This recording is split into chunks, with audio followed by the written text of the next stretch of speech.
saham Panin Finansial mengalami penurunan sekitar 5%, ya 4,8%, turun 10 poin. Padahal sehari sebelumnya sempat naiknya gila-gilaan dari 185 bahkan menjadi 224 tertingginya ya. Tapi ditutupnya di 206. Nah, ini katanya sih gara-gara Pak Lokeng Hong effect ya. Karena saham BMTR yang beliau punya itu mengalami kenaikan yang luar biasa. Nah, kira-kira gimana sih prospek saham Panin Finansial ini? Apakah memang layak untuk diinvestasikan atau tidak? Akan saya bahas setelah yang satu ini.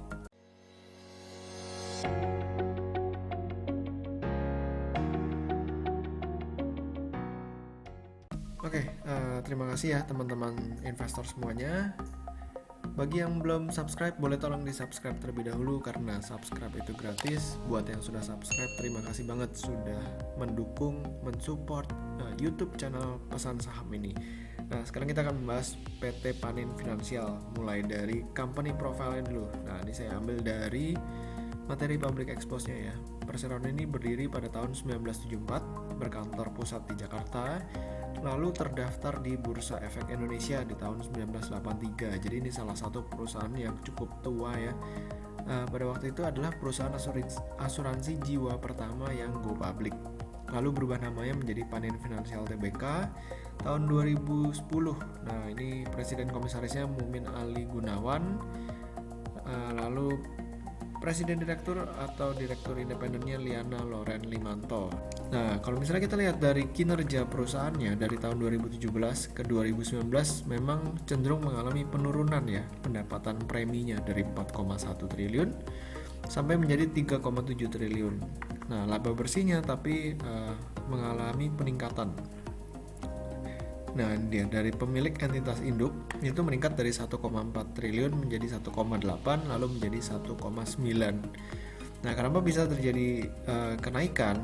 Karena di sini kalau kita misalnya kita lihat jumlah bagian laba neto dari entitas asosiasi ini mengalami peningkatan yang lumayan dari 1,1 naik 1,4 lalu naik menjadi 1,5.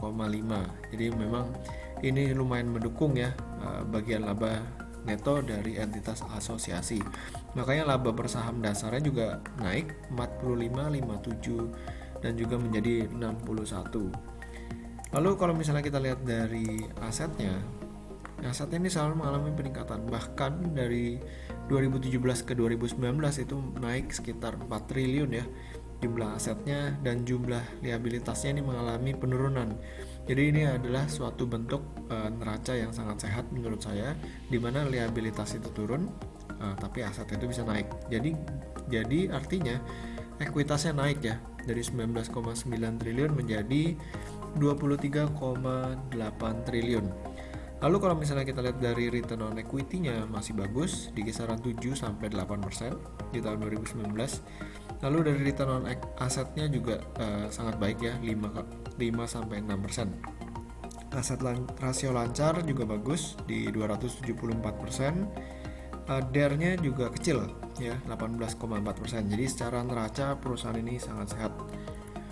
Lalu kalau misalnya kita lihat dari laporan tahun 2019 ya, ini laporan tahunannya. Yang menarik adalah ini, Pak Dr. Andus Lokeng Hong ternyata memegang saham, saya gedein dikit, saya memegang saham Panin Finansial ini sebesar 2%, 2,03%, atau nilainya itu sekitar 81,3 miliar ya. Jadi ini gede banget sih menurut saya, berani masuk di saham PT Panin Finansial Tbk. Apa sih yang spesial dari perusahaan ini ya kan? Dari harga 196 per lembar itu kapitalisasi pasarnya sekitar 6,2 triliun ya, 6,2 triliun. Lalu kalau misalnya kita lihat dari laporan keuangannya si Panin Finansial yang first half 2020, perseroan itu memiliki kas sekitar 5 triliun ya. Jadi market cap-nya 6,2 triliun, kasnya itu 5 triliun. Oke. Lalu kas sebesar itu bisa nutup utangnya apa enggak ya kan? Nah, ternyata kalau misalnya kita lihat dari jumlah liabilitasnya itu cuma 3,9 triliun ya. Jadi kalau misalnya kas dikurangi dengan jumlah liabilitas itu masih ada sekitar 1,1 triliun. Oke ya. Nah, 1,1 triliun berarti balance sheet atau neracanya si Panin Finansial ini sangat-sangat sehat, atau net cash sekitar 1,1 triliun. Ini belum termasuk ini ya, efek dan reksadana diukur pada nilai wajar melalui laba rugi. Lalu ada efek yang tersedia untuk dijual. Nah, ini jumlahnya aja udah 5,3 triliun. Jadi 1,1 ditambah 5,3, nah itu kan dapat 6,4 triliun ya. Nah, dari situ aja udah sama persis dengan yang namanya kapitalisasi pasarnya si Panin Finansial, which is 6,3 triliun. Lalu di sini ada namanya investasi pada entitas asosiasi sebesar 18,4 triliun. Nah, ini apaan nih? Kita akan coba cek ya di poin 8. Poin 8. Nah, ini dia. Ternyata ini adalah investasi Panin Finansial pada ini PT Bank Pan Indonesia Tbk atau PNBN. Ya, ini sebesar 46,12%. Nilainya sekitar 18,3 triliun. Ya, jadi kalau misalnya kalian beli saham PT Panin Finansial pada harga 196, berarti kalian beli saham PT Bank Pan Indonesia Tbk ini secara gratis. Kayak gitu sih. Nah, intinya. Nah, cuman balik lagi, yang menjadi concern para investor mungkin ya adalah perusahaan ini jarang banget atau bahkan nggak pernah ya membagikan dividen. Kalau misalnya kita lihat dari tahun 2015 sampai tahun 2019, padahal earning per share-nya selalu mengalami kenaikan 28, 48 ya, ini ada turun sedikit tapi naik lagi 57, 62 dan seterusnya. Oke, dan juga secara rasio semuanya sehat-sehat aja gitu, tapi kenapa ini perusahaan nggak pernah mau bagi dividen? Oke, jadi demikian ya, kesimpulannya adalah Panin Finansial ini secara neraca sangat sehat dan secara bisnis juga bertumbuh dari earning per share-nya. Nah, cuman masalahnya harga sahamnya aja. Harga sahamnya ini boleh dikatakan hampir nggak kemana-mana ya.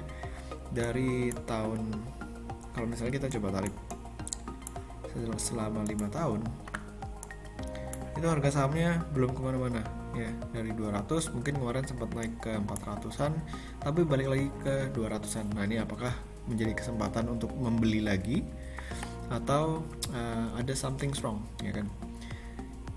Nah, cuman kalau misalnya kita lihat dari neraca yang tadi, lalu kinerjanya dan juga secara valuasi PE ya, kalau dari PE ratio itu 3,92 kali dan PBV-nya cuma 0,26 kali. Jadi memang secara PE dan PBV ini saham udah murah banget. Cuman balik lagi, kalau misalnya nggak ada yang mau ngangkat sahamnya, ya harga sahamnya nggak kemana-mana. Oke, jadi demikian dari saya, sedikit sharing tentang PT Panin Finansial. Ini bukan rekomendasi, tapi silahkan para investor lakukan pekerjaan rumahnya supaya nggak beli kucing dalam karung ya, supaya nggak bingung kalau harga sahamnya nggak naik-naik. Nah, mereka setidaknya udah yakin dulu ini perusahaan adalah perusahaan bagus. Oke, semoga video kali ini bermanfaat. Jangan lupa untuk di subscribe YouTube channel saya dan juga follow Instagram saya di Pesan Saham. Sampai ketemu di video berikutnya. Selamat berinvestasi.